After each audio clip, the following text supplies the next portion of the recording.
All right, we are looking at lesson planning. We're going to look at two lesson plan formats, not very favorably, I might add, Hunter and Danielson.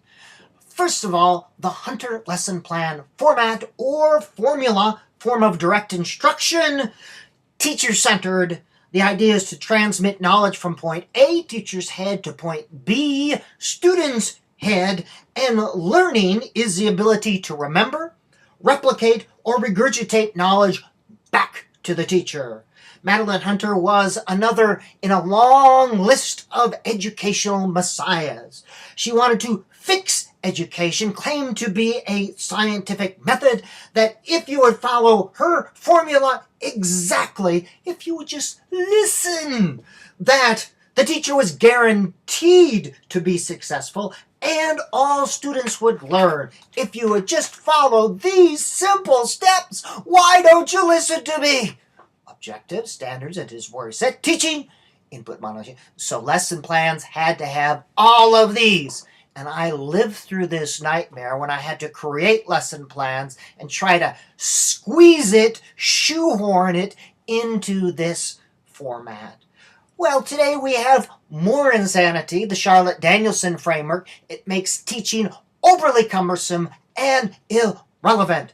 This calls for all that stuff, and I'm not going to insult your intelligence by reading through it. You can either do a Google search or pause and read all those. Limitations with these lesson plan formats? Well, of course, it's a simplistic view of teaching and learning. Do this and the students are guaranteed to learn. In this, teaching is simply a matter of performing or following steps. It limits learning. It defines what must be and eliminates what might be. It eliminates the open-endedness, and it assumes a standardized teaching experience.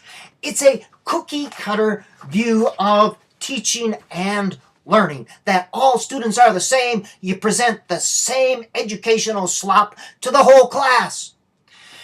It's overly cumbersome, but it became a recipe. Follow this recipe and you'll bake this type of cake.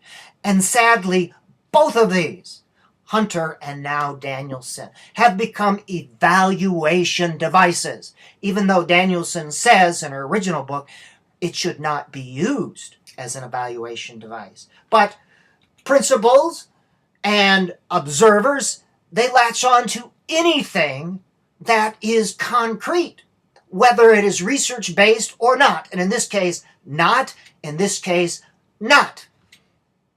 So, teaching is this, a universal teaching formula. You say a little bit, you do a little bit. Stop and observe, repeat as necessary. In the next video, I'm going to show you a sane, research-based lesson plan format.